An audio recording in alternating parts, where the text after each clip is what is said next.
Hello friends, नमस्कार। मैं doctor Komal Bahal. Welcome to my YouTube channel Shri Ayurveda. दोस्तों, आज का जो रिवीजन एपिसोड है काश्यप संहिता पर वो है वय विभाजन, क्योंकि अक्सर इसमें से क्वेश्चन आ जाता है, so it is important. And मैं इस तरह से रिकॉर्डेड लेक्चर इसलिए बना रही हूँ ताकि आप सिर्फ हेडफोन से कान में डालकर हेडफोन सुन सकें एंड अपनी जॉब या जो भी आप काम करते हैं, बिज़ी रहते हैं, वो भी कर सकें। तो चलिए स्टार्ट करते हैं। आचार्य चरक के अनुसार एवं संग्रहकार ने जो वय विभाजन बताया है वो इस तरह से है: बाल्यावस्था, मध्यम अवस्था एंड वृद्ध अवस्था। जो बाल्यावस्था है उसमें क्या होता है, अपरिपक्व धातु जो है 1 से 16 वर्ष तक होती है, एंड देन परिपक्व धातु 16 से 30 वर्ष तक। मध्यम अवस्था 30 से 60 वर्ष तक एंड वृद्ध अवस्था 60 से 100 वर्ष तक। ठीक है। वाग्भट जी कहते हैं कि जो वय है, ठीक है, बाल, मध्य एंड क्षय, वय की 3 अवस्थाएं होती हैं जिसका उन्होंने वर्णन किया है। जो बालक की अवस्था होती है उसमें भी क्षीराद, अन्नाद एंड उभय सेवन करने वाले जो बालक होते हैं उनकी 3 अवस्थाएं होती हैं। तो बालक की उन्होंने 3 अवस्थाएं बताई है। क्षय की वृद्ध अवस्था जिसे हम कहते हैं वो 70 वर्ष के बाद होती है। ठीक है।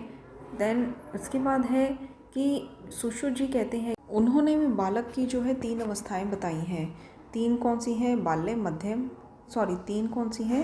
क्षीरपा, क्षीर, अन्नाद एंड अन्नाद। ठीक है। बाल्यावस्था जो होती है क्षीराद, वो है जिसमें सिर्फ बालक 1 संवत्सर यानी कि 0 to 1 वर्ष तक दूध पीता है। क्षीर अन्नाद द्विसंवत्सर 1 से 2 वर्ष तक, जिसमें वो दूध और अन्न दोनों लेता है। एंड अन्नाद जब वो टोटली डिपेंडेंट हो जाता है अन्न पे, 2 से 16 वर्ष तक। मध्यम अवस्था जो है वो है वृद्धि, यौवन, संपूर्णता, हानि।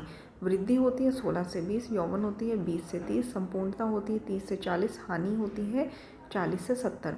वृद्ध अवस्था जो है 70 वर्ष के बाद बताई है उन्होंने। और शारंदर जी कहते हैं सुश्रुत के जैसे ही उन्होंने वय की 3 अवस्थाएं बताई हैं: बाल, मध्यम एंड वार्धक्य। अब काश्यप जी ने, देखिए, काश्यप जी एक ऐसे आचार्य हैं जिन्होंने गर्भ अवस्था को भी वय विभाजन में इंक्लूड किया है। वो कहते हैं कि जो गर्भ है वो 0 वर्ष है, बाल है 0 to 1, कुमार अवस्था 1 से 16, यौवन 16 साल की उम्र के बाद होता है। 16 साल की उम्र के बाद मतलब 16 से 34। ठीक है। 16 वर्ष की बाली उम्र, ठीक है, ये आप गाने से याद रख सकते हैं।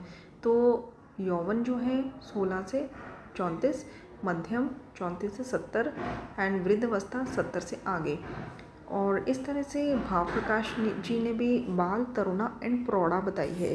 ठीक है, जिसमें उन्होंने बाला को 0 to 16, तरुणा को 16 से 32 एंड प्रौढ़ा को 32 से 50। ठीक है। एंड ये आप बाकी देख सकते हैं, लेकिन जो मेन आपको लर्न करना है चरक, सुश्रुत, वाग्भट जी का, भाव प्रकाश का। अच्छा, पराशर जी का भी देख लीजिए, जिसमें उन्होंने गौरी, रोहिणी, कन्या एंड रजस्वला, इनकी जो वय विभाजन है, कैटेगरी बताई है एज की। गौरी 8 वर्ष, रोहिणी 9 वर्ष एंड कन्या 10 वर्ष, रजस्वला है 10 वर्ष से आगे।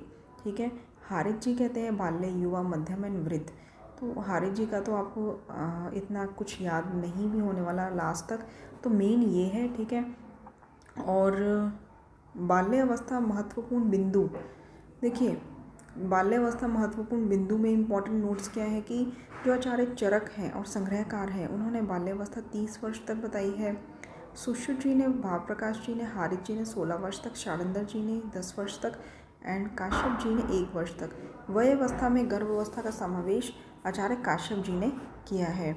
तो दोस्तों, ये था वय विभाजन। ठीक है। एंड इसमें से क्वेश्चन अक्सर आ जाता है, तो इसको ध्यान से सुनिए। चैनल को सब्सक्राइब कर दीजिए अगर अच्छा लगा हो, क्योंकि हम लोग जो है आयुर्वेद में आगे क्या फ्यूचर है, अपॉर्चुनिटीज़, जॉब्स, इसके रिगार्डिंग जो है बहुत सारे वीडियोस आपके लिए लाने वाले हैं।